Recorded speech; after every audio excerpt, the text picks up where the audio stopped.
आमचे मित्र आमचे चंद्रकांत शेटकर जे निरंकाला रावतात आणि म्हापसा म्युनिसिपालिटीचे ते तुगेले सीओ जावन आसात, चीफ ऑफिसर जावन आसात आणि त्या बरोबर आमचे लँड डिव्हिजन पळयतात। म्हाका काल ताणें एक फोन केलो आणि सांगलें की जर जाय जाल्यार बरी एक फुला खातीर ती जमीन घेवपाक जाय, ते जमनीचे फायनल एवॉर्ड जाले एक्विशन जे आसा पळय ताचे काल फायनल एवॉर्ड जाल्ले आसा, ताका आतां कोण लागू शकना, कोर्टाच्या स्टे वगैरे काय जाऊ शकना। त्यामुळे मुखाल्या 2 ते 3 वर्सां भितर तुमकां आमकां सगळ्यात बोरयेचो पूल जो आसा पळय तो आमकां मेळूंक शकतो, आमकांच न्ही गोंयकारांक तो मेळूंक शकता।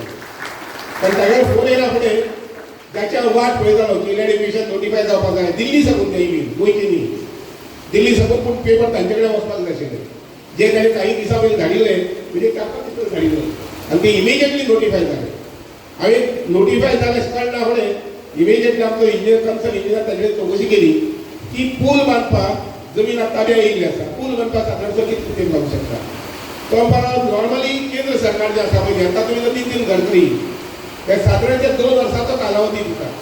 पूण आमी अपेक्षा धरुया की मुखार 3 वर्सां भितर आमकां जवळ जवळ 400-500 कोटी रुपया खर्च करून बोरयेचो नवीन पूल जो आसा पळय तो आमकां पावोवंक शकता। पावस सोंपता न्ही पण पावसान थारायला की डिसेंबर पर्यंत पळोवपाक